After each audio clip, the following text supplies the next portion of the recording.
Hello everyone, সবাই কেমন আছেন? আশা করি সবাই ভালো আছেন আর আমিও অনেক ভালো আছি।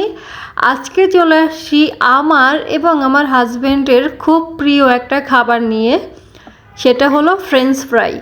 ফ্রেঞ্চ ফ্রাইটা আমাদের দুজনেরই অনেক পছন্দের একটা খাবার, তাই এই খাবারটা আজকে বানাবো। কালকে ঈদের প্রথম দিন গেছে, আজকের ঈদের দ্বিতীয় দিন।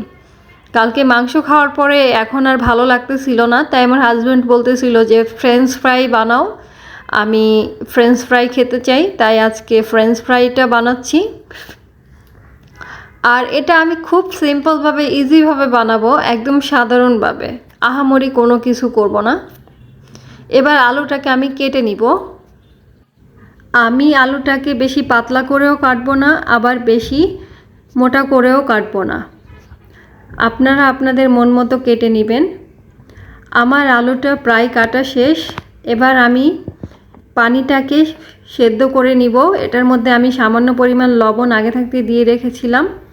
এখন আলুটাকে দিয়ে আমি সেদ্ধ করে নিব। আলুটাকে আমি সেদ্ধ করে প্লেটে নিয়ে নিয়েছি। এটার মধ্যে আমি সামান্য পরিমাণ লবণ দিয়ে দিব আর দিয়ে দিব গোলমরিচের গুঁড়া। আমি খুব সিম্পলভাবে ভাজবো, কারণ আমি এই ফ্রেঞ্চ ফ্রাইয়ের এই টেস্টটাই আমার ভালো লাগে। আপনারা চাইলে বিভিন্ন ধরনের মশলা অ্যাড করে ভাজতে পারেন, আমি এটাই করব। এটাই আমার কাছে ভালো লাগে, আমার হাজব্যান্ডের কাছেও অনেক ভালো লাগে। আমি কড়াইটা গরম করে তেলটাকে দিয়ে দিলাম, তারপরে দিয়ে দিলাম আলু।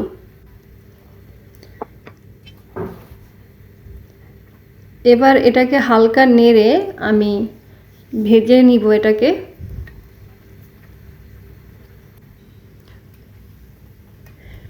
আমার এটা ফ্রাই করা হয়ে গেছে, এখন এটাকে আমি উঠিয়ে নিব।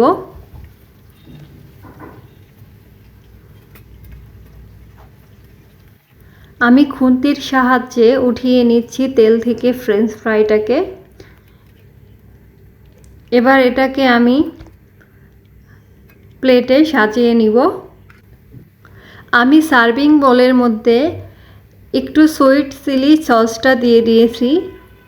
ফ্রেঞ্চ ফ্রাই দিয়ে এটা খেতে ভালোই লাগে। আর আপনাদের আমার ভিডিওটা কেমন লাগে সেটা কিন্তু অবশ্যই কমেন্ট বক্সে জানাবেন। আর যদি ভালো লাগে তাহলে কিন্তু আমাকে সাবস্ক্রাইব করতে হবে, বেল আইকনটা বাজিয়ে দিতে হবে, লাইক করতে হবে, কমেন্ট করতে হবে, শেয়ার করতে হবে।